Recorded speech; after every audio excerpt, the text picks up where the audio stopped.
अभी सुन लो। केवल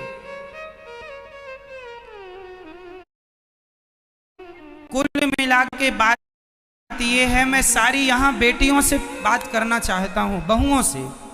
कई बार बहुएं अपनी माँ के कहने से अपने पति को छोड़ देती हैं।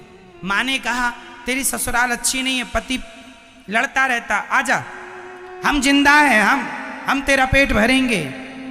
ये मम्मियों को पता नहीं कब अक्ल आएगी।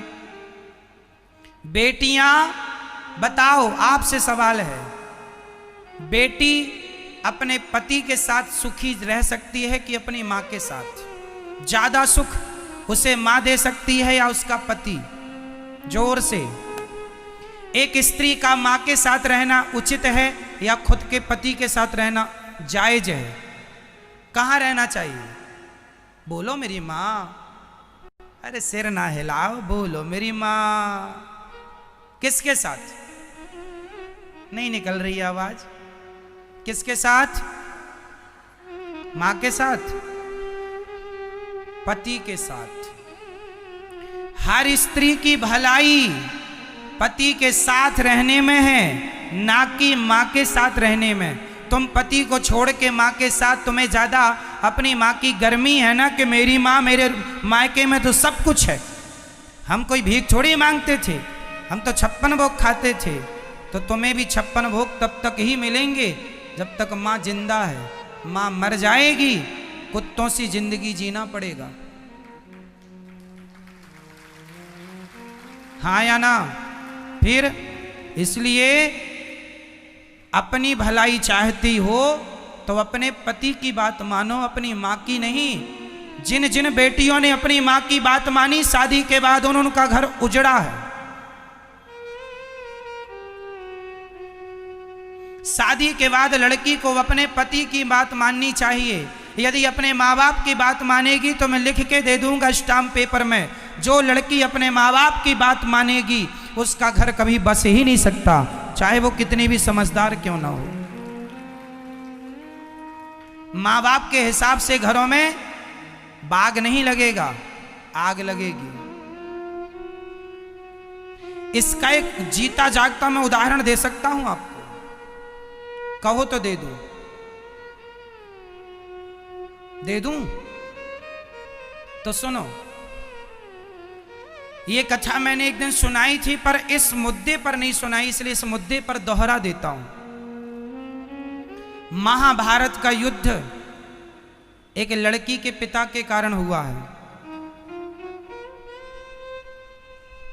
कौन है वो लड़की और कौन है वो पिता? सुन लो।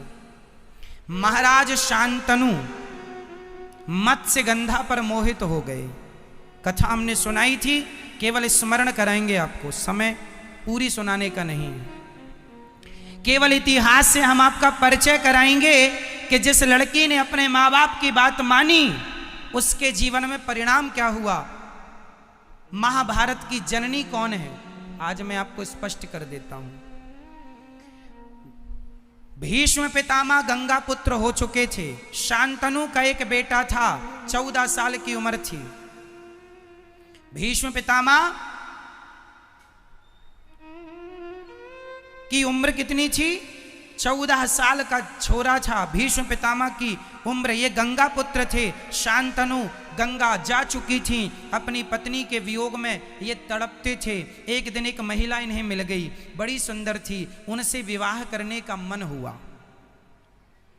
उसका नाम था सत्यवती।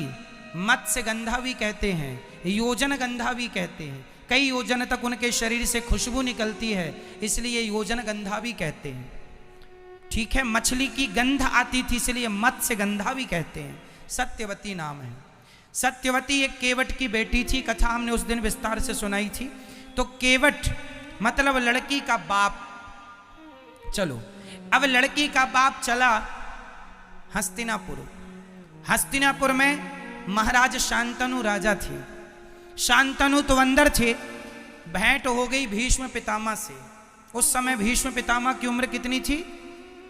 14 साल के बच्चे से भेंट हो गई। तो जो लड़की का पिता मतलब मत्स्यगंधा का, सत्यवती के पिता जो केवट थे, उन्होंने कहा एक लड़की के बाप की दास्ता कह रहा हूं।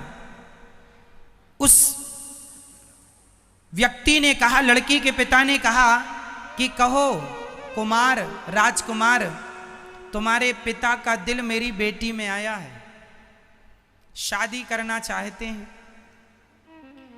तो राजकुमार ने कहा, भीष्म पितामह ने कहा, जब मेरे पिता का निर्णय है और आपका निर्णय है तो आप देख लो। तो लड़की के पिता ने कहा कि मैं शादी तो कर दूंगा, पर मेरी बेटी तो इस घर में नौकरानी बन के रहेगी।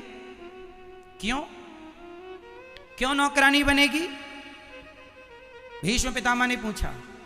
तो लड़की के पिता ने कहा, आप तो राजा के पहले बेटे हो, राजा तो आप ही बनोगे, और हमारी बेटी का जो बेटा होगा उसकी तो कोई पूछ नहीं होगी।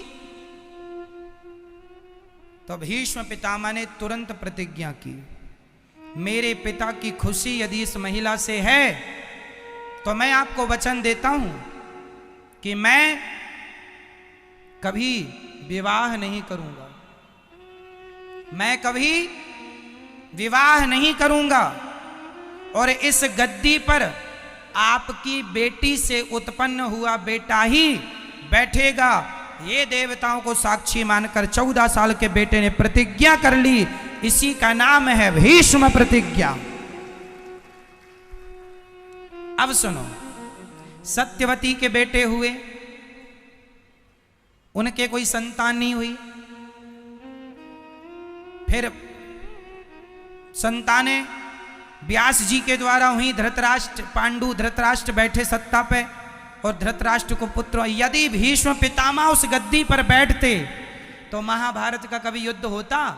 हमेशा लड़की के माता पिता अपनी बेटी का भविष्य बनाने के चक्कर में वो ये भूल जाते हैं कि इनके ससुराल में किसकी हानि हो रही है, किसका भला हो रहा। वो केवल अपनी बेटी का भला देखते हैं। और तुम बेटियों को अपने पति का भला सोचना चाहिए कि आपके पति का जिसमें भला हो, आपका जिसमें भला हो, वो निर्णय आपको लो।